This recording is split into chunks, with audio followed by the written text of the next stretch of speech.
ہمارے ان علماء نے جن کو ہم اپنا اکابر بڑا کہتے ہیں اور جن کی نسبت پر فخر کرتے ہیں، قربانیاں دے کر یہ دین یہ علم حاصل کیا ہے، آج ہم تک پہنچا ہے۔ اور پھر اللہ جل شانہ نے یہ جو جذبہ عطا فرمایا علم حاصل کرنے کا اور دین کا، یہ صرف مردوں میں نہیں تھا، عورتیں بھی الحمدللہ اس سے پیچھے نہیں گئی، بچوں میں نہیں، بچیاں بھی اس سے پیچھے نہیں گئی۔ صحابہ کرام کے مرد اگر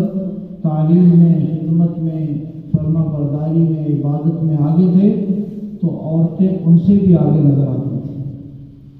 عورتیں ان سے زیادہ تھیں عبادت میں، خدمت میں۔ اس لیے آج بھی الحمدللہ مدارس کے اندر جہاں طلباء کے لیے نظام ہے، طالبات کے لیے بھی ہے، مردوں کے لیے ہے، خواتین کے لیے بھی ہے، تو مرد اور عورت